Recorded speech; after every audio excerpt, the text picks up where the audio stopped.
Hello Liz, it's Matthew from Adams. So we're just going to talk you through the controls on your new car. So starting on the driver's door, we have your electric windows front and rear.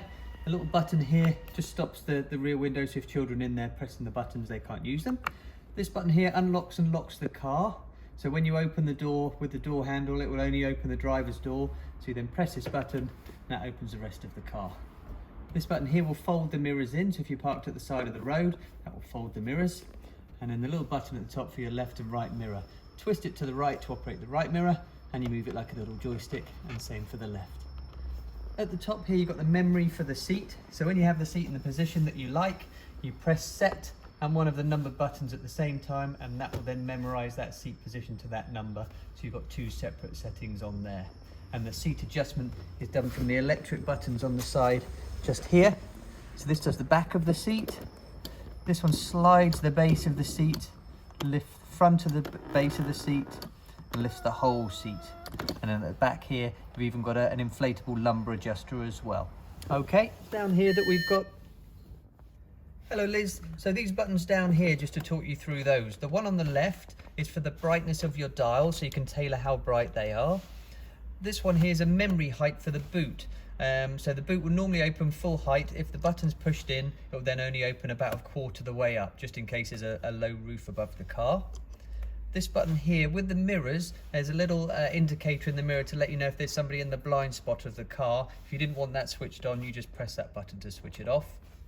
The button to the right there actually opens the boot from inside, so you just have to be careful you're not parked too close to anything. The button here turns off the eyesight cameras for the emergency braking, so not really something you would want to turn off. The one next to that is the lane departure warning, so if you were to stray across the white lines, the car will beep to let you know you've gone across the white lines. Press and hold that for 3 seconds, that will deactivate that option, which you would probably do on a country lane. The button next to that, the A off, when you stop at the traffic lights, the car will turn the engine off to save fuel. If you don't like it doing that, just press that button and it won't switch the car off. And then the last one on the right is the traction control. That switches that off. So again, not something you would normally want to switch off. The start button just at the top here, when your foot is on the brake, the light goes green. And when we press that, that starts your engine. And to switch the car off, you just simply press the button again. Hi Liz, so the button's on the steering wheel. So on the right hand side here, you've got an S and an I button. S button puts it into sports mode, showed in the S on the display, and shows how the engine is mapped. If I press the I button, as you see, a more relaxed mode to the engine. So I, better on fuel, more relaxed driving. S is the sport mode, and you can just toggle between those two. To turn the cruise control on, the silver bar here activates the cruise control, and the display in the center changes to show a picture of your car. The rocker switch up and down to adjust the speed. So if you were driving at 40 miles an hour, you push it down and that would set it at 40 miles an hour. And as you rock it up and down, we'll go in increments of 5 miles an hour to adjust it for you. You'll see on the display in the center a number of white lines in front of your car. That shows how close you would get to the car in front. So with the button on the steering wheel, you can reduce the number of white lines, which means you would get a bit closer, or increase them to make sure that the gap stays out a little bit further for you. And then just pressing the button again turns the cruise control off. On the left hand side, we have the buttons for the stereo. So plus and minus for the volume, left and right for stereo or CD tracks depending on what you're listening to, and source will choose the format that you want to listen to. The voice button here activates the voice control, and then you have the 2 buttons for the phone when the phone's paired up to answer the call and finish the call. The menu button on here just allows you to change the screen menus in the center, so that will scroll through the different options that you've got on there as well. As you see here, no stations listed at the moment.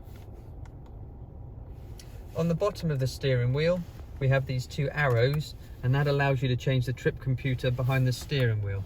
So as you click those, that scrolls through the different options that you've got on there. So you've got a compass and all different bits and pieces you can have. So that's these buttons under here.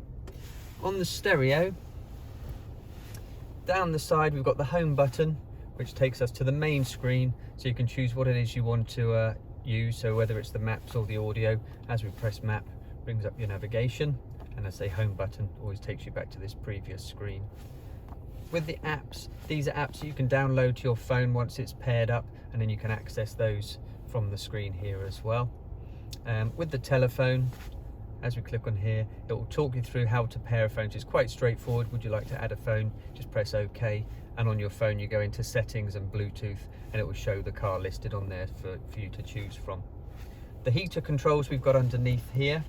Either side you've got the heated seat button, so 3 different settings on that as they get warmer. With the temperature for the driver, you twist the right dial and you'll see the display change. Twist the left dial and you get the passenger temperature changes, because you've got a temperature each. If you press automatic, the car will then automatically adjust fan speed and temperature to keep those set for you as well.